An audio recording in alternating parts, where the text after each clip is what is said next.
Greetings again, friends. Well, maybe some of you are going back to school now, and if you are, you should go back and look at the videos that I've done recently about education.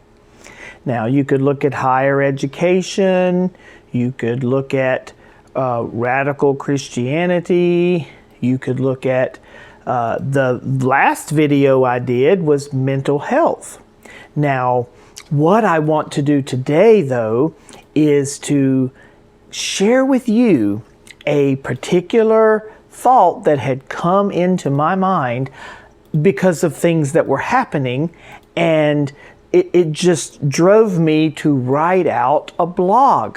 And I haven't done that in a while because I've been doing these videos and doing a lot of teaching. And so I am going to share with you today the blog that I just wrote and posted on my website.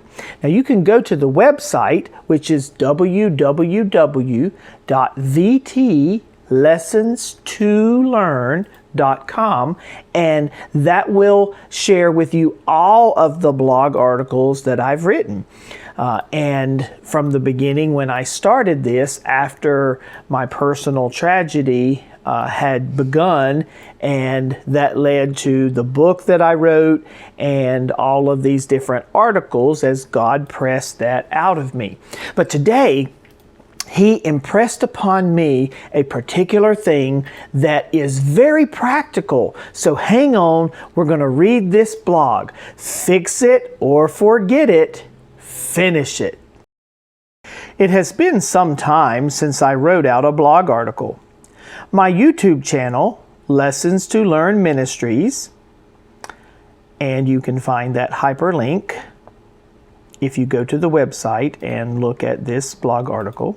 And the vlogging there has been the focus of my attention since the coronavirus came into our lives.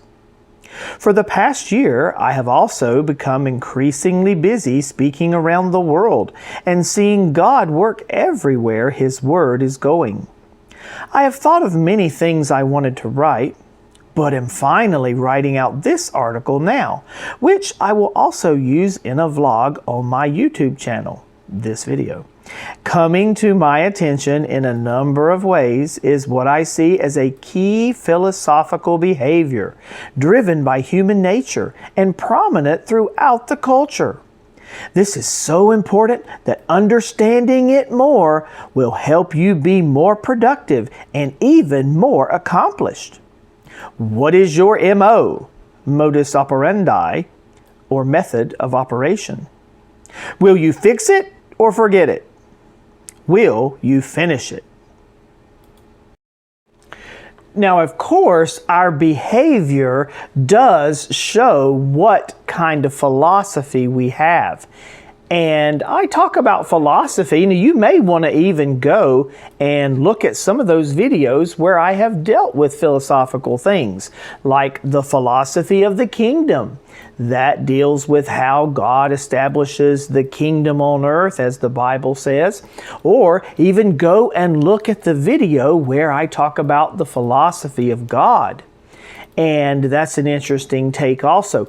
But your behavior shows your philosophy. And what I am writing here really goes into something that reveals who you are and what you are operating by, that MO, as I said here. What do you do when you notice something that is not as it should be? Do you stop your momentum from what you were doing and try to fix it? Do you just ignore it or forget it? Do you keep working on what is needed to finish it and make it what it should be?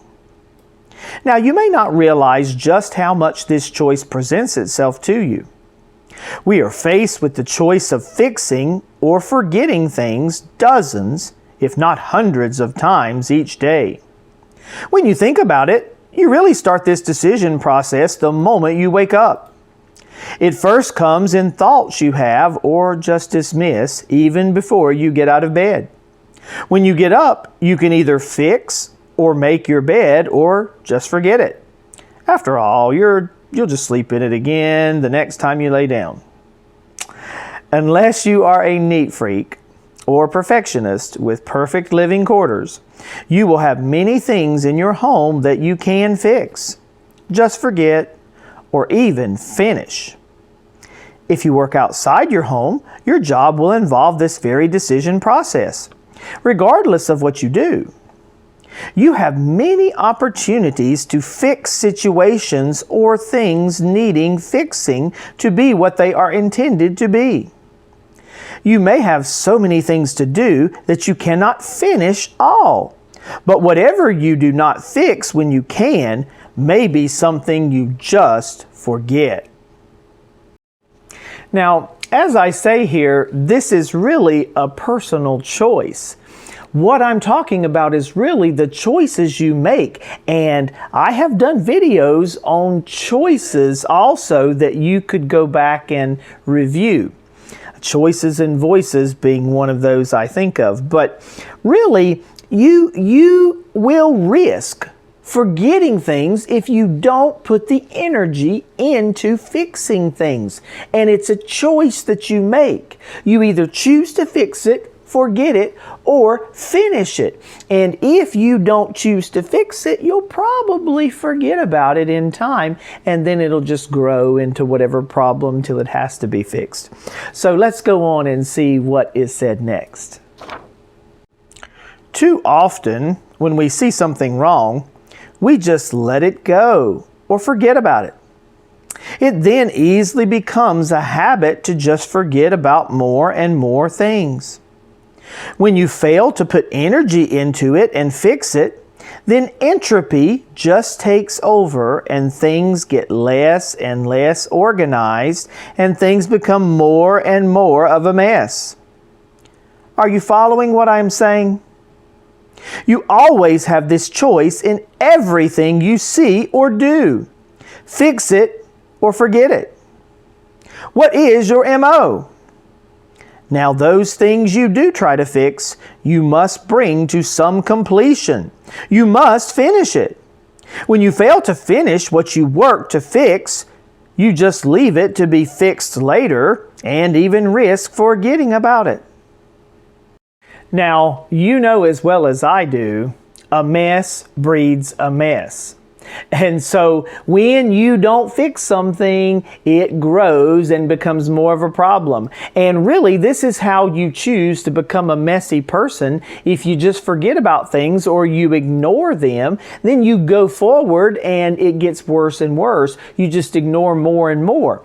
You've got to put energy into it. You've got to pay attention and put the energy into it in order to fix it. And you've got to see it through to completion, because you'll just have to fix it again, or if you don't finish it. So what I said here is very true as well.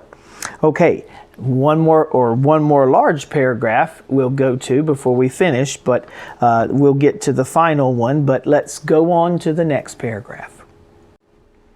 Friends, we live in a fallen and degrading world. There is plenty needing to be fixed. God says that He has allowed the creation to be subjected to futility, but that there is hope, for one day He will deliver all and finish all that He has promised. Romans 8:18-25. For the time we have now, God gives us the job of fixing things that are broken and finishing things on the levels that we can. He wants us to know that He helps us and is working all together for our good and to finish His work in us. Romans 8:28-30. What job does He have for you to do? Will you pay attention and see what He wants you to fix, or will you just forget it and become less effective and usable? Will you be like Paul and finish all that God has for you to do? 2 Timothy 4:7. This world is fallen. This is not the best world. We know that God is going to bring the best world in, and though this isn't the best world, it is the best way to get to the best world, where we have personal freedom to choose and we have everything working out. That's why God has allowed it to happen as it has. Now, you may want to go back and look at that video where I talk about this some, called The 5 Worlds.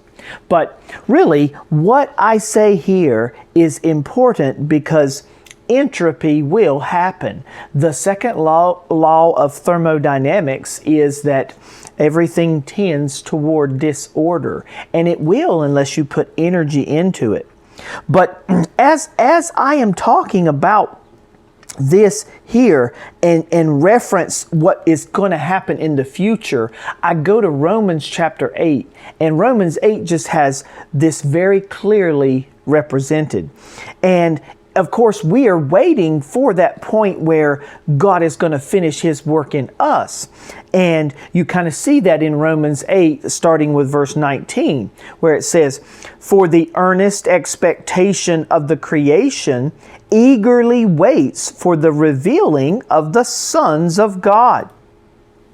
Okay, so God is doing a work, and in this world, it is bringing His people to a point of completion, and we will be revealed as to how God has worked in us and what He has done in the future when He finishes everything. But right now, the creation is laboring. Listen to verse 20 here in Romans 8. "For the creation was subjected to futility, not willingly, but because of Him who subjected it in hope." Now, He allowed for the creation to be cursed and for things to come about as they are, but it's all part of what His plan is, as I said, for hope that will be the revelation of the children of God. And we'll get to look at that a little more here in a few verses from here. But verse 21 there says, "Because the creation itself also will be delivered from the bondage of corruption into the glorious liberty of the children of God." So won't it be a wonderful time when the creation no longer has a curse on it?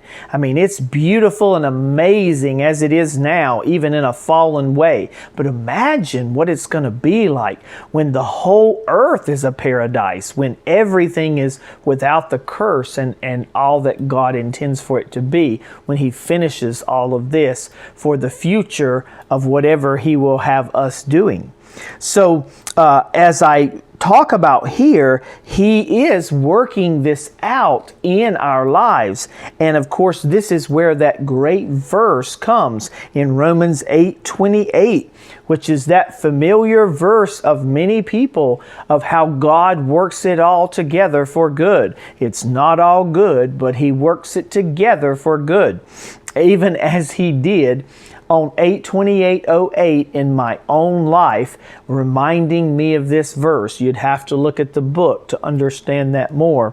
But Romans 8:28 says, "And we know that all things work together for good to those who love God, to those who are the called according to His purpose."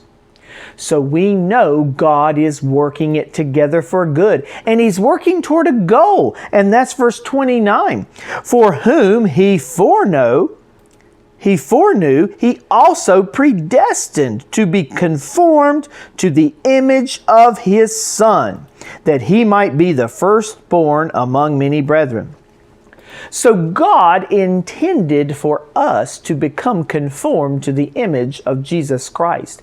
And that is so important to understand. And that is the finished work of Him working in our lives now, and what He will do in the future when all the creation is redeemed from the curse that it has on it now. And I referenced also there where Paul said that he had finished his course and he had kept the faith. And so we see that in 2 Timothy 4:7. And that says, I have fought the good fight. I have finished the race.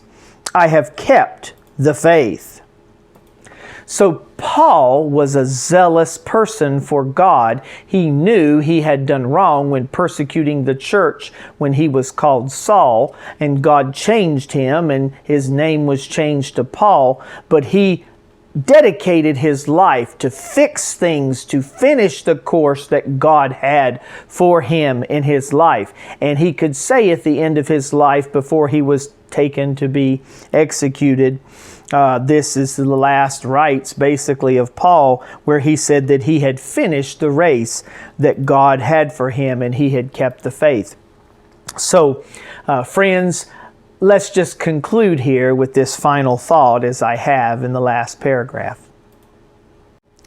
Jesus said, my food is to do the will of him who sent me and to finish his work. John 4:34. One of the last things Jesus Christ said on the cross is, it is finished. John 19:30. He accomplished our salvation, and we must believe in his work to be fixed from what happened when mankind fell. If we fail to pay attention to him, then we may as well forget it, for eternity apart from him is hopeless. Oh, it was when Jesus was talking to that woman at the well that he ended up seeing her respond to him with just that account of all that happened there.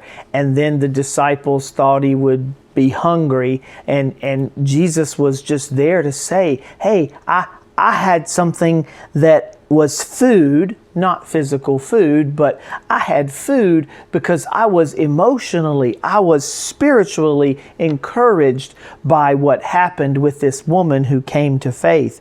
And of course, he added there that he had come to finish his work. And we know the work that Jesus came to do. It was to accomplish what had been lost. It was to accomplish our salvation, our redemption. And that's what he did on the cross. And he proved that he's God when he rose from the dead. And when he hollered out and cried out on the cross, it is finished.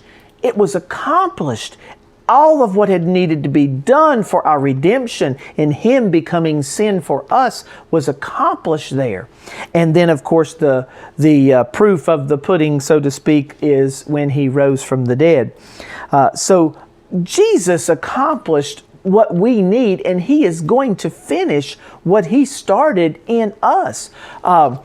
It just reminds me of the promise in Philippians, which says that God, who begun a good work in you, he began a good work in you, he will be faithful to complete it. And he will. So, friend, you must be a part of what God is trying to do with you.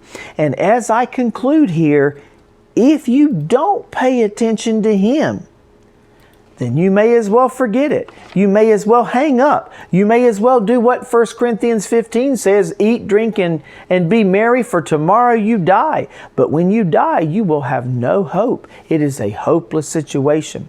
Oh, so friends, pay attention to what I'm saying.